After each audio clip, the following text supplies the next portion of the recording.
L'argument du colloque en appelle au moment souris, en mettant à jour donc des relations entre la psychanalyse, le dessin et des manipulations topologiques.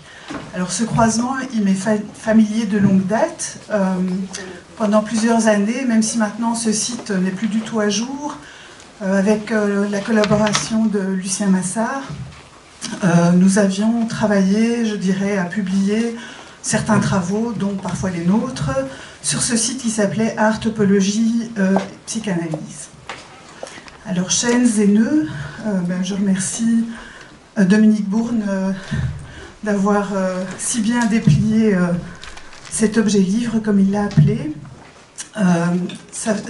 Donc, ces ouvrages furent parmi les premiers que je croisais à l'époque, où de mon côté, j'avais entamé quelques manipulations topologiques. Ça devait être un peu à l'aube des années 2000.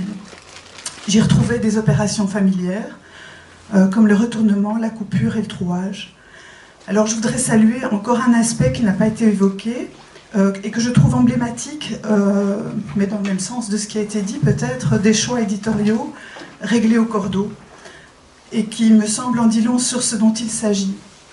Donc c'est à propos des couvertures. On y voit s'y côtoyer un portrait photographique, un dessin de surface coloré et un diagramme de nœuds. Alors d'habitude, au regard de l'art, les mathématiques, je dirais, la mathématique engage plutôt un certain effacement de l'auteur. Et là, ça prend les choses autrement. Et donc, en effet, tout d'un coup, la mathématique, ou ces ouvrages, enfin ces mathématiques-là, ces ouvrages avaient un visage, et même plusieurs.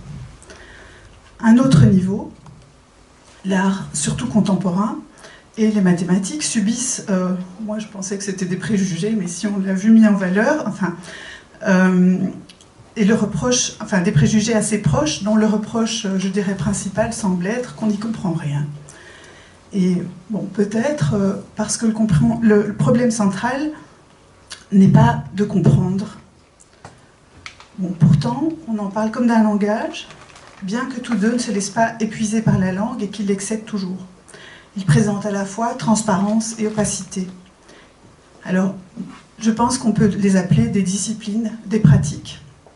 René Lavandôme, qui est un mathématicien, lui parle de ce rapport à la discipline plutôt entre la psychanalyse et les mathématiques, et je le cite. « La mathématique n'est pas une science, mais une discipline. Une science vise un savoir sur le fonctionnement d'une réalité. Une discipline vise une vérité sur la structure d'un réel. » Alors je reviendrai dans ma conclusion après avoir présenté un peu mon travail, vers l'art et vers certains de ces enjeux qui me paraissent également engager une semblable visée vers le réel. Alors mon travail s'intéresse... J'y suis pas encore. Pardon. Mon travail s'intéresse à la morphologie et à la manipulation plastique des nœuds et des entrelacs. Alors nouer est un geste premier qui appartient, je dirais, qui apparaît à l'aube de l'humanité, mais qui est encore présent, je dirais, dès le plus jeune âge, dans les premiers apprentissages, comme apprendre à nouer ses lacets. Les ornements traversent le temps, les civilisations, et ils ont maille avec l'infini. On peut penser à l'inscription sur la peau de tatouages maoris, et aussi, par exemple, aux enluminures des moines irlandais. Oups. Alors, je citerai Gilles Châtelet, un mathématicien et philosophe français, de la deuxième moitié du XXe siècle, qui s'intéressait donc aussi aux nœuds et à leur représentation. Le nœud pousse à l'extrême la tension entre le mobile, le latéral et l'épaisseur. Le secret du nœud emporte bien au-delà de l'espace dans lequel il est censé baigner. Il va jusqu'à briser les rapports classiques de la lettre et de l'image. La géométrie moderne et la découverte des relations insoupçonnées entre théorie des nœuds et statistique visent à capturer toute la puissance allusive du nœud, à s'installer au cœur même du croisement. Un croisement n'est pas un point, mais éclate comme un événement géométrique. Quelque chose s'est passé et suggère un espacement. C'est peut-être ce type d'expérience que recherchaient les moines irlandais, ou comme un supplément, mais prétendaient solliciter la patience du lecteur, toujours pressé de recevoir l'information. J'ai perdu ma page, ma ligne.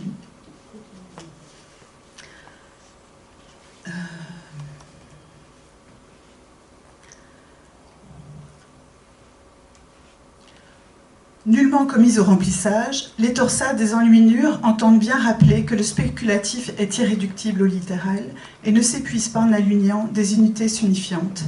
Les recherches contemporaines n'en sont pas éloignées. Elles redécouvrent la dimension comme ce qui se rebelle à tout processus verbal et ne se laissent saisir que par des notations nouvelles. Celles-ci ne sont pas des ornements, mais possèdent le privilège de discipliner les allusions et le pressentiment des formes. Et après, ce qui me paraissait intéressant dans mon propre travail, c'était que, effectivement, avec les objets topologiques, on n'y comprend rien si on ne les manipule pas. Et même quand on les manipule, on s'y perd souvent. Et donc il s'agissait alors de réfléchir à partir de cette impossibilité. Les manipulations de la feuille de papier unilatère ouvrent une voie qui affecte non seulement, je dirais, notre manière de percevoir la surface de papier, mais également, plus largement, notre rapport à l'expérience. Parce que les rapports spatiaux, comme vous le savez, les rapports spatiaux conventionnels et euclidiens sont troublés. Et je dirais que c'est plus largement un mode de pensée binaire qui se trouve ébranlé. Parce que les oppositions deviennent caduques, dedans, dehors, ou en tout cas ambiguës, paradoxales, recto-verso, gauche-droite, au bas. La topologie qui m'intéresse, on la touche, on la pratique avec du papier, des ciseaux. Ce sont des préoccupations topographiques qui questionnent la continuité de l'espace et, je dirais, des curiosités spatiales liées à l'unilatéralité de la bande de Möbius. Par exemple, ici, enfin, dans l'image précédente et dans celle-ci, ce sont des petites recherches où j'ai noué tout ce que je trouvais au départ. Des feuilles de papier, mais du grillage à poules, du calque, et en essayant, je dirais, en trouvant plusieurs manipulations pour jouer avec des torsions, enfin des demi-torsions. Assez vite, je me suis rendu compte que certains nouages que je pensais être différents s'avéraient effectivement équivalents. Et donc s'est posé la question d'un invariant, peut-être un peu dans le même esprit que pour pouvoir, je dirais, faire de la variation, il fallait fixer certains critères, certains invariants, sinon on avait toujours l'impression de refaire table rase. Alors la bande de Möbius, elle me paraissait faire trop image, donc je l'ai écartée. Le nœud de trèfle, un peu moins, mais je dirais que le problème était un peu le même. Et le nœud de 8, par contre, moi-même, en nouant des bandes de papier ou d'autres choses, c'est seulement a posteriori, en les manipulant, les observant, que je me suis rendu compte qu'effectivement, ils étaient identiques. Enfin, identiques. On pouvait les réduire de la même façon. Alors, ce qu'il faut encore dire, c'est que ces préoccupations autour des curiosités topologiques se croisent avec une matière sensible. Et que l'art, c'est la question du sens dans le sensible. Alors, si on pense, par exemple, enfin voilà, encore un nœud de 8 en calque, incisé de façon parallèle sur toute la longueur de la bande et noué. On peut penser, par exemple, à l'épiderme, dont les deux faces sont dissemblables, et on peut tenter d'imaginer une greffe de peau möbienne. Ma réflexion sur la topologie me permet de jouer sur les deux faces du papier, en présentant une continuité globale, et je vais trop vite. Et donc, enfin, ici, je vais simplement vous décrire ce dont il s'agit. Donc, les différentes manipulations possibles, c'est de nouer une bande de papier, de la clôturer de façon möbienne, et puis on peut la plier, l'aplatir. On se retrouve avec un objet qui, à nouveau, je dirais, présente visuellement deux faces. Ici, sur la surface supérieure, j'ai simplement relevé au fusain le parcours continu fléché, relever le parcours continu du bord. Et ce qu'on voit comme étant des pointillés, ce sont des trous. Assez vite, je me suis intéressée au fait de percer le papier de façon, je dirais, perpendiculaire à la surface, c'est-à-dire qu'il est percé dans cet état-là, avec un poinçon et un marteau, et les différentes couches sont donc traversées au même moment. Ici, la manipulation, c'était d'abord renforcer le bord de la bande avant de la nouer avec ces espèces de petites bandes de couleurs, d'écraser le nœud comme on l'a vu précédemment, de poinçonner le parcours du bord du nœud, enfin de le retrouver, je dirais, son parcours à travers la surface pliée, de le poinçonner et puis de le désolidariser en partie, donc découper selon les pointillés à certains endroits, et puis de refaire tourner un peu le nœud sur lui-même de façon à ce qu'il soit ici en partie à plat, en partie en volume. Voici la même série, je dirais, plus ou moins, enfin la même époque. Là, une fois qu'il est plié, il est poinçonné, une couleur est mise sur une face, une couleur est mise sur l'autre face, la couleur percole entre les différentes couches de papier, et puis une fois que c'est sec, il est remis en volume et mis en tension au mur. Encore une variante, donc là, pareil, il est plié, une couleur est mise sur une face, une couleur est mise sur l'autre face, il est remis en volume, je le fais circuler sur lui-même, ici il est replié, il est coupé et ouvert. Alors la question de l'invariant m'a titillé longtemps, parce que je me disais... Bon, quand est-ce que ça va s'épuiser? Pourquoi? Enfin, ce nœud de 8 qui revenait tout le temps en même temps, je me demandais s'il y avait moyen d'épuiser ce choix. Et j'ai commencé une série avec des bandes qui font, dans la réalité, elles font 1,70 m sur une vingtaine de centimètres. Elles sont ancrées sur une de leurs faces d'encre noire. C'est du papier calque, donc par transparence. On peut avoir donc, le côté mat par transparence de la feuille de calque et sinon le côté noir brillant. Et la différence entre les nœuds ne tient qu'à la façon dont ils sont maintenus au mur, c'est-à-dire qu'ils sont punaisés, et les punaises fonctionnent un peu comme des boutons dans des boutonnières, c'est-à-dire qu'ils ne traversent pas la surface, mais ils se mettent dans les fentes et maintiennent... mettent en tension, je dirais, le volume, et les choses se jouent entre l'élasticité de l'objet, parce que le fait de l'avoir incisé augmente l'élasticité de la matière, la résistance donc du nœud, et je dirais les forces la force de la gravité qui forcément joue aussi. Je ne savais pas très bien où m'arrêter, alors j'ai pris la décision d'en faire 8 lignes par 8 colonnes, parce que j'appelle ça des nœuds de 8. Enfin, c'était comme s'il fallait faire moins de choix. Dans la réalité, de nouveau, je n'ai jamais montré la série en entier, parce que pratiquement, ça demandait un mur très très haut, et je n'ai pas non plus prévu de déformation, je dirais, relative à la perspective. Les nœuds ont la même dimension, et je ne suis pas sûre que ce serait très bénéfique pour la pièce de la montrer dans son intégrité. Donc j'en montre toujours des fragments.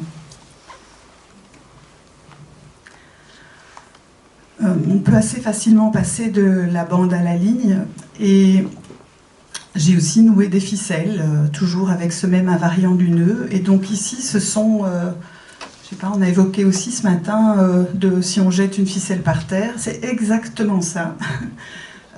C'est la même ficelle ici qui est relancée, comme un dé peut être relancé sur une surface de calque, et donc je vais prélever le parcours de la ligne et noter les dessus-dessous des croisements. Il me semble que j'ai quelque chose d'écrit quelque part que je dois... pas encore. Donc ces ficelles, ces relevés de ficelles me servent en quelque sorte de motif. Et je les conçois un peu comme un motif mouvant, qui fait un peu appel à l'étymologie de moteur, mobile, enfin, entre motif et mobile. On parle du motif du crime, enfin, comme d'un mobile d'un crime, par exemple. Et donc, étymologiquement, il se rapporte au mouvement. Et donc, c'est à la fois le mouvement de la ficelle, mais c'est aussi, ici, deux feuilles qui étaient superposées et donc qui sont poinçonnées de nouveau. Là, je quitte, je dirais, le support comme une bande, c'est des feuilles habituelles.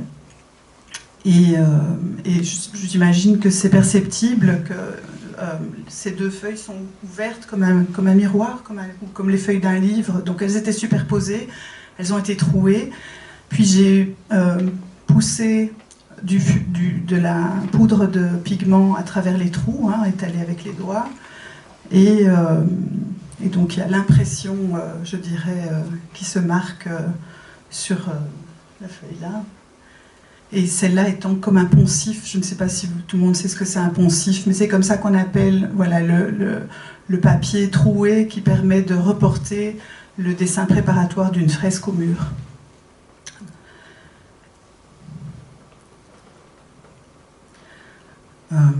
Alors à partir donc de ces manipulations, là j'ai joué avec plus de feuilles, plus de, je dirais, de demi-tour. Donc c'était une feuille sur l'autre, et puis je renverse, je retourne, je repoinçonne, je change l'ordre des feuilles. Enfin, là aussi ce matin on a évoqué des inversions multiples. Eh bien ici c'est le cas, c'est recto, verso, haut, bas, gauche, droite, et le sens des feuilles aussi, l'ordre des feuilles qui est inversé jusqu'au moment où, en découpant selon les pointillés et en isolant des fragments, ici il y a un moment de recomposition, je dirais, au moment de l'accrochage, de choix à l'œil, en privilégiant soit des ruptures, soit des continuités. Peut-être c'est une chose qui est intéressante à dire, c'est que là où la topologie, enfin là où le fait de travailler sur des bandes m'intéressait par rapport à cette question de perte de repères, c'est que ça mettait un peu le regard en veille. C'est-à-dire qu'on travaille beaucoup à partir du dos des choses, ou à partir d'une des faces, mais on ne sait pas si la position finale à l'accrochage, ce sera devant ou derrière, ce sera montré ou caché, voilé ou dévoilé. Et ce rapport à mettre le regard en veille, il a aussi à voir avec le fait de retarder, je pense, des effets de fascination. Voilà, c'est pour faire un peu écho à des choses qui se sont dites ce matin. Voici un détail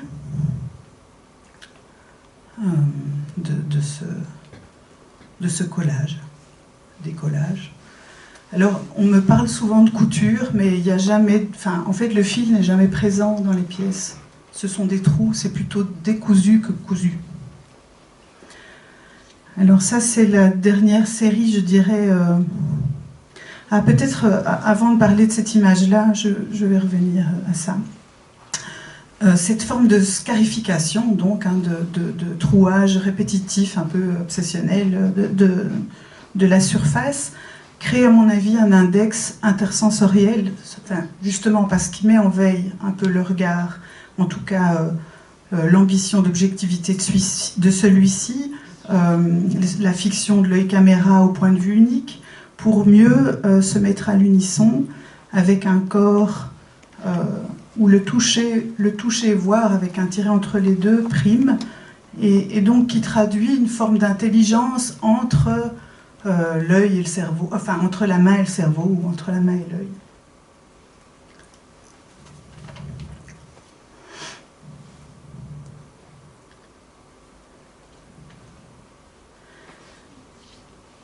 Je vais arriver à peu près. Alors, le résultat ne saurait être une représentation, mais plutôt une présentation. Et donc, l'objet topologique, il prend lieu et place du dessin. On sait bien que si on dessine une bande de Möbius, ce dessin n'a aucune des qualités topologiques de la bande de Möbius, pour le dire autrement.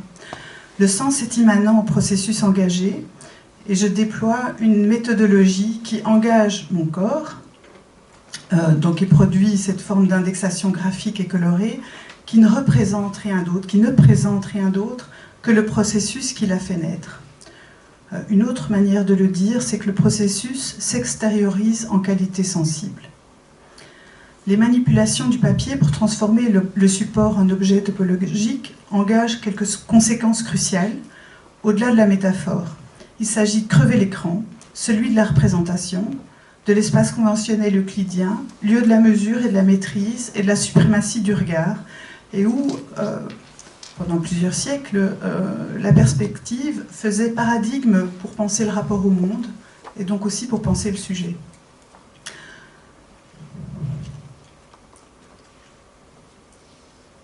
D'où l'importance de ces manipulations, d'être pris dans les manipulations de l'unilatère.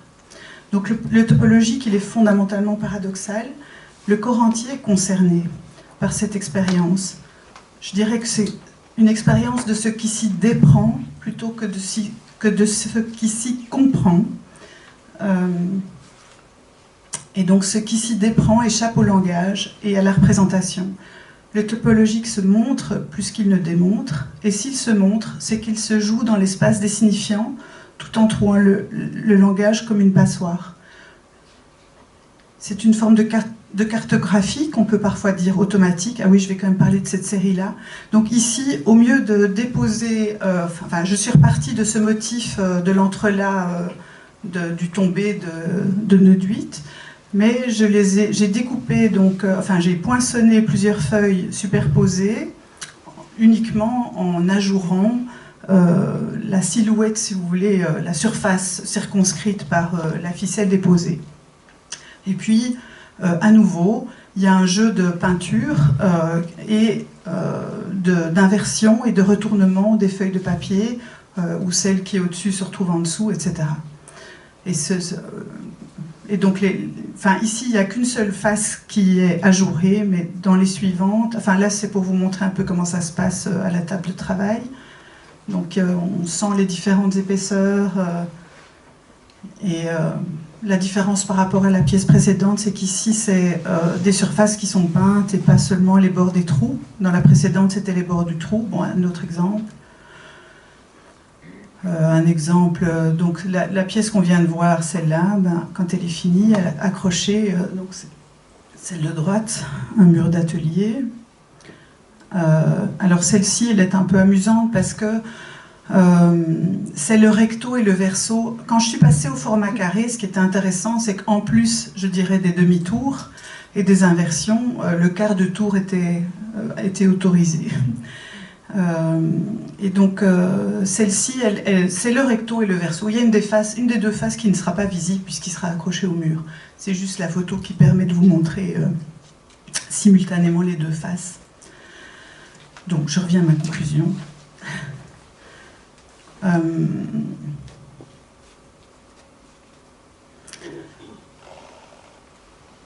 Donc ce que je voulais dire, c'est ça. C'est ça qui m'a fait penser, c'est que la cartographie, d'une certaine façon, elle est réglée en amont.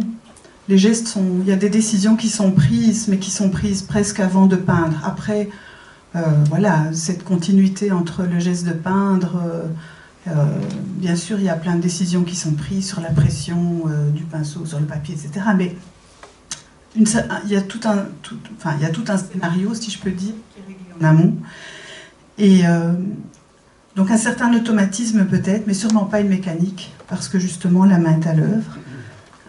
Donc il ne s'agit pas tant de faire œuvre, il s'agit surtout de faire dans le sensible, comme je l'ai déjà dit, de tenter de pénétrer le réel. L'expérience ne vaut que dans cette tentative de poser, souvent d'opposer au loin tropique du monde, quelque chose qui n'aurait pas à être là, des artefacts. De poser des indices, qui permettent, donc ce qui est important, c'est de poser des indices qui permettent au regardeur, un peu à l'instar du plasticien, de se laisser prendre au jeu, d'être pris dedans. Alors je suis très consciente que ce pari reste fragile, car mon choix n'a jamais été d'investir cela par des tentatives immersives et spectaculaires. Je demande un regard au plus près de ce que c'est, Et ici, ça n'est pas ce que c'est. Un peu comme Lapin, un compatriote, ceci n'est pas une pipe. Voilà, je vous remercie.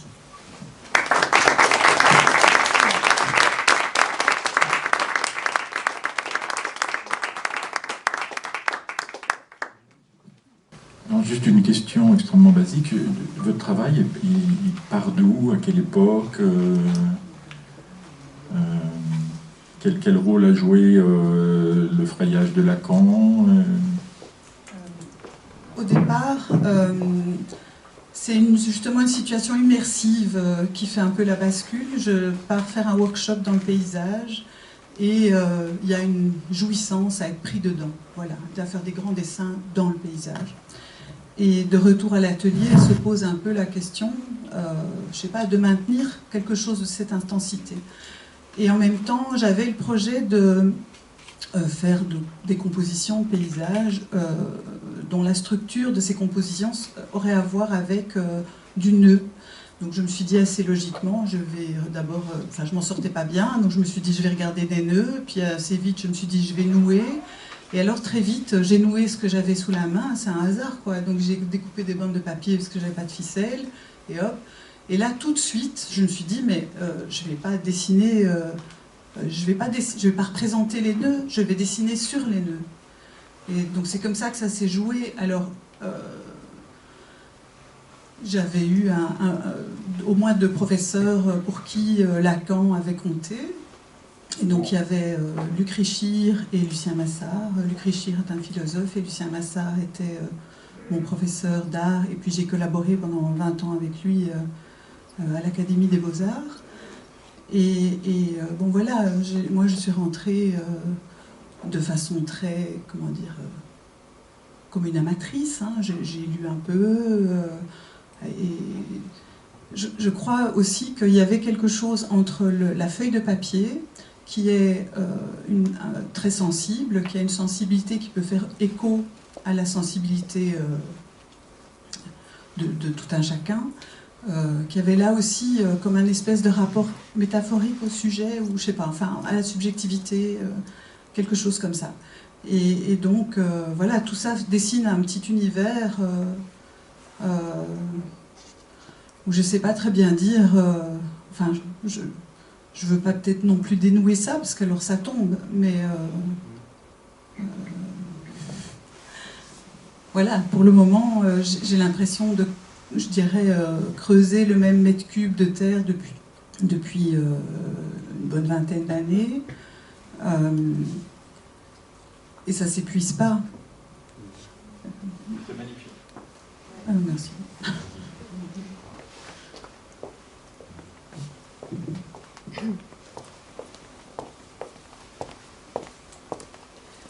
C'est sur la question du corps. Si j'ai bien entendu, je crois que vous avez dit que le corps était convoqué ou engagé et qu'il se déprenait. Mais de quel corps il s'agit? De celui du nœud lui-même, ou du corps de l'artiste? De la représentation des corps? De quel corps il s'agit? Oui, et comment il se déprend? Alors, c'est pas que le corps qui se déprend, ça, je crois que oui. Ça va plus loin. Enfin, c'est ce qui se déprend, c'est le rapport au savoir, c'est le rapport à la maîtrise. Enfin, c'est plutôt de l'ordre du rapport que du corps qui se déprend. Le fait de travailler à l'aveugle fait que on ne s'arrange pas. Je veux dire, je me tiens à ces décisions qui sont prises avant. Le seul moment où je m'arrange, c'est au moment de l'accrochage. Effectivement, là, le regard est là, et là, il reprend un peu ses droits. Mais c'est d'être au plus près d'une expérience, en fait, sensible. Et donc, je crois que ce qui m'intéresse, c'est cette espèce de regard haptique. Enfin, c'est d'en passer par le toucher et d'essayer de livrer aux gens qui vont regarder ces pièces quelque chose de ça, d'être pris dedans par le regard, parce que c'est texturé, parce que c'est pas de l'image, parce que ça engage des gestes. Et donc, oui, je crois que c'est... Enfin, je sais pas très bien, je sais pas très clair sans doute ce que je raconte, mais c'est sans doute dans un rapport au geste. et une confrontation à la matière. C'est très physique de faire des trous sur des épaisseurs de papier, de manipuler des grandes feuilles, mais ça ne se voit pas. Enfin, ça ne se voit pas. C'est pas ça qui se montre en premier, sans doute. Je sais pas où est le micro. C'est peut-être quelque chose entre la présentation et la représentation. Oui, moi j'affirmerais même qu'il n'y a pas beaucoup de représentation. Voilà, et quelque chose qui fonctionne pour vous et pour ce que vous montrez dans la présentation. Oui. De même, entre le montrer et le démontrer, vous avez aussi marqué ce décalage. Oui, je ne crois pas que ce soit mon rôle de démontrer. Par contre, des choses se montrent.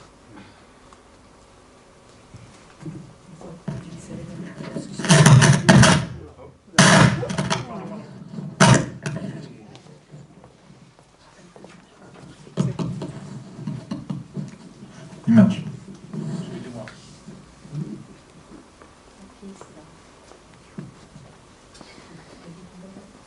Je réagis au mot immersion.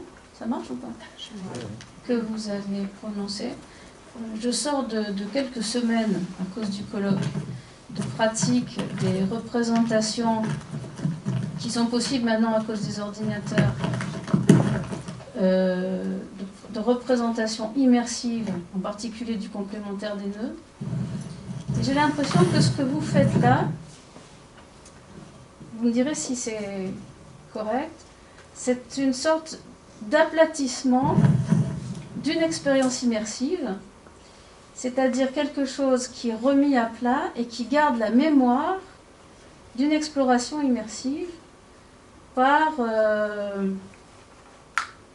ces hasards comme ça et l'utilisation des plis et des crevets que vous en faites. Donc c'est remettre à plat une expérience immersive. C'est comme ça que je regarde ce que vous avez là derrière vous, par exemple. Oui, je trouve que ça... Enfin, remettre à plat, c'est pas si plat que ça n'en a l'air. Ça gondole beaucoup. Il y a vraiment... L'épaisseur est très perceptive, mais bon, c'est quand même de l'ordre de la surface, ce qui est présenté. Enfin, une succession de surfaces. Mais pour ce qu'il en est de l'expérience, c'est juste. Pour moi, le moment où je le fais, c'est effectivement quelque chose. Et c'est là aussi où, malgré tout, la longue citation que je lis de Châtelet par rapport à l'enluminure, je la trouve juste. C'est que c'est des moments un peu d'absence à soi aussi. Enfin, une autre manière d'être au travail, où des choses reculent. J'ai fait un tapis. Il n'y a rien de plus long à faire que faire un tapis sur un métier à tisser. Enfin, voilà. Et ce type d'expérience, bon, un tapis, c'est intéressant parce que c'est noué aussi. Donc, enfin, bon, il y avait plein de choses autour de ce tapis qui me parlaient. Et c'est aussi des expériences qui prennent énormément de temps. Enfin, je sais pas, on a parlé du rapport au temps, le temps de cette somme-là, la longue collaboration avec Lacan. Il y a quelque chose qui se précipite là, enfin, comme un précipité chimique, je veux dire, qui prend du poids. La gravité. Oui. Oui, d'ailleurs, pour aller dans le sens là de ce que vous êtes en train de dire sur la question du temps, on dirait que dans votre processus, il y a quelque chose que vous repoussez dans l'automatisme du mouvement et tout ce travail qui peut s'effectuer avec ça, jusqu'à ce moment qui est quand même assez neuf dans le geste artistique aussi, je trouve, qui est la question de l'accrochage et de l'exposition. Puisque à un moment donné, quand même, là, vous finissez, enfin, sur les dernières images par nous montrer ça, c'est-à-dire qu'il y a quand même un moment de choix ultime au bout qui accepte une perte finalement, où il y a quand même un choix au moment de l'accrochage. Vous accrochez quelque chose Bien sûr. dans l'exposition. Mais j'insiste sur le fait qu'il y a du choix en amont. Oui. Et que donc il y a des allers-retours entre quand même des choix qui sont pris en amont. Enfin, l'idée n'est pas d'être dans un rapport autoritaire à ces choix. Une méthode. Oui, c'est une méthode. C'est une méthode, mais pour mettre, je crois, pour se mettre dans un certain rapport de dialogue et peut-être presque d'équivalence par rapport à la feuille de papier. En tout cas, c'est le fantasme. C'est de ce côté-là.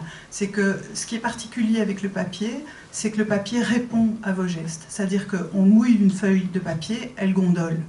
Elle ne se laisse pas faire, quoi.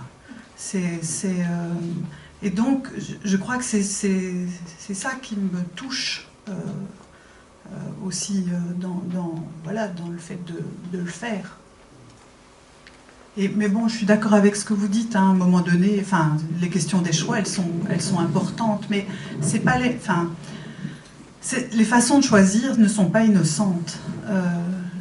Je veux dire que, sans vouloir utiliser des grands mots, mais il y a sans doute quelque chose de l'ordre d'une politique ou d'une éthique dans la façon dont il y a une forme de retrait avec cette façon de se tenir à des choix qui sont posés en amont, mais après d'être à l'écoute de chaque geste, de chaque réaction du papier, de comment la couleur agit. Enfin, je veux dire, il se passe plein de choses pendant qu'on le fait. Je ne ferme pas les yeux non plus. Je dis que c'est à l'aveugle parce que je ne le vois pas en termes de résultats. Je ne le vois pas en termes de... Je n'ai pas une image préalable. C'est autre chose qui se passe. Mais par contre, il y a évidemment la plus grande attention à tout ce qui se passe. Ça, oui. Dernière question. Une question. Il y a un rapport avec le travail de François Rouen, le groupe Support Surface. Bien sûr. Est-ce qu'enfin c'était l'unique peintre pour lequel Lacan a écrit un texte? Oui, c'est dommage que François Rouen n'ait pas l'air d'avoir entendu ce que Lacan lui glisse dans les mains, qui devrait passer à de la tresse plutôt qu'à du taffetas. Et donc, c'est des dessus-dessous. Il n'y a jamais de demi-tour de la feuille de papier chez lui. Hein. Et donc, oui, effectivement, c'est proche et loin. C'est du contre dans les deux sens du terme. Voilà. Mais effectivement, Support Surface, j'ai vu, j'ai apprécié. Et les premières œuvres de François Rouen, je les trouve extraordinaires. Elles m'ont fascinée.